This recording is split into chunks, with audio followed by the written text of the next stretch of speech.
Kalau kita ngomongin geografi, yang paling membedakan dia dengan ilmu lain itu karena dia pakai sudut pandang ke ruangan. Lokasi atau tempat suatu fenomena terjadi itu yang jadi salah satu faktor penting di ilmu geografi.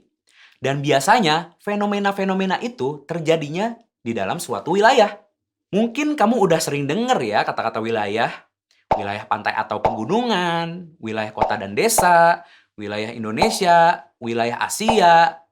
Tapi apa sih sebenarnya wilayah itu? Apa kamar juga bisa dianggap wilayah? Wilayah kekuasaan Afif. Daripada bingung, yuk kita bahas.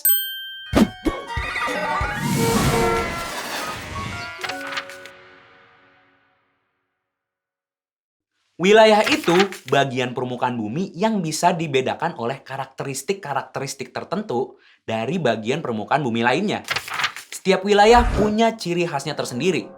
Jadi, bisa dibedakan dari wilayah lainnya. Contohnya, wilayah gunung itu kan bagian permukaan bumi yang penuh dengan gunung-gunung. Dan ini jauh berbeda dengan wilayah pantai yang permukaannya ditutup oleh pasir dan air laut. Makanya, kedua daerah ini bisa dikatakan sebagai wilayah yang terpisah. Nah, satu wilayah dibedakan dengan wilayah lainnya berdasarkan aspek-aspek geografinya.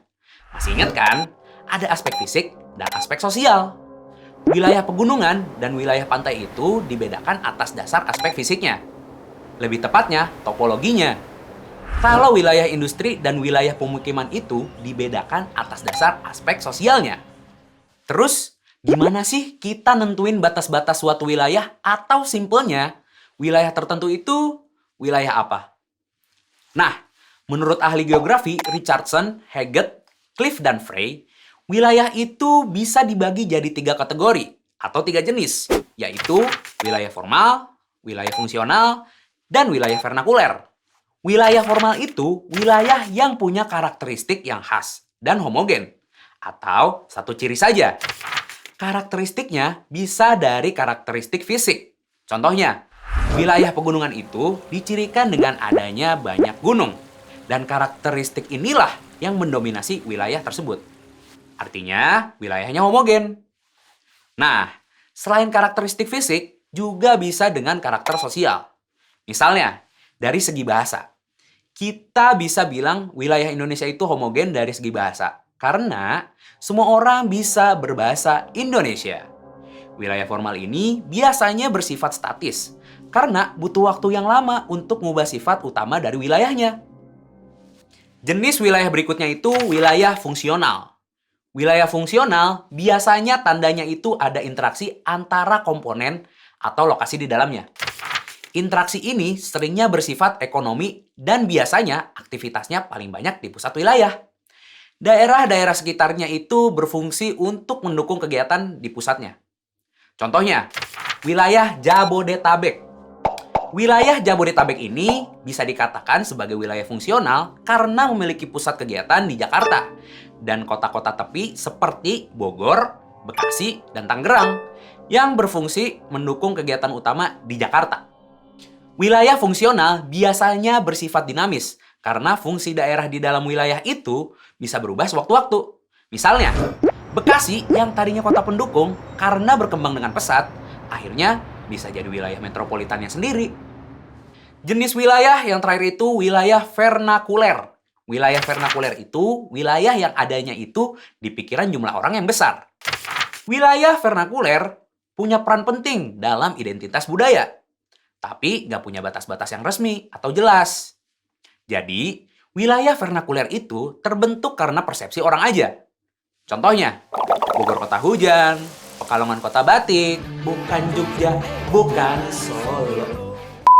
Nah, biasanya kalau kita lagi ngomongin wilayah, banyak istilah-istilah yang sebenarnya mirip dan seringkali keliru definisinya. Misalnya, ruang, lokasi, wilayah, daerah, dan kawasan. Apa sih bedanya masing-masing? Apa semuanya termasuk ke dalam konsep wilayah? Nah, sebenarnya semua istilah tadi punya maknanya sendiri. Walaupun mereka sama-sama menunjuk pada sebuah tempat di permukaan bumi. Bedanya gini nih teman-teman. Ruang atau istilahnya space itu bagian permukaan bumi yang bisa terdiri dari daratan dan perairan. Ruang itu istilah umum untuk suatu bagian di bumi yang belum ada klasifikasi apapun. Kalau lokasi atau location itu adalah posisi pada ruang permukaan bumi. Kalau kita ambil kota Jakarta sebagai ruang di permukaan bumi, Monas itu salah satu lokasi di ruang tersebut. Begitu juga dengan Istana Presiden. Nah, wilayah yang selama ini kita bahas itu ruang permukaan bumi yang punya homogenitas atau persamaan, baik itu yang sifatnya formal atau fungsional. Istilah lain dari wilayah itu region. Berikutnya, kawasan. Kawasan itu bagian dari wilayah atau region yang difungsikan untuk hal tertentu. Misalnya, di wilayah kota kita punya kawasan industri, kawasan pemukiman, dan kawasan perkantoran. Di hutan, kita punya kawasan hutan lindung dan kawasan cagar alam. Kalau daerah, itu ruang yang memiliki batas-batas tertentu yang ditentukan secara administratif. Kayak Kota Bogor, Provinsi Jawa Barat, atau Negara Kesatuan Republik Indonesia. Semuanya punya batasan-batasan wilayah yang ditentukannya itu secara administratif. Oke teman-teman, hari ini kita udah belajar tentang konsep wilayah. Wilayah itu bagian dari permukaan bumi yang punya karakteristik khusus, yang membedakan dia dengan daerah lainnya. Karakteristik pembeda ini bisa berupa objek fisik maupun objek sosial. Terus, kita belajar tentang 3 jenis wilayah yang ada, yaitu wilayah formal, wilayah fungsional, dan wilayah vernakuler. Terakhir, kita belajar tentang istilah-istilah yang berkaitan erat dengan konsep wilayah, yaitu ruang, lokasi, daerah, dan kawasan. Nah, pembentukan dan penataan wilayah-wilayah di suatu negara jadi salah satu ilmu penting yang sangat mempengaruhi kesejahteraan hidup masyarakatnya. Konsep ini disebut tata ruang.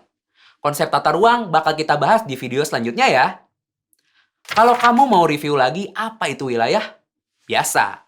Klik timestamp di bawah video. Sampai jumpa di video selanjutnya. Bye-bye!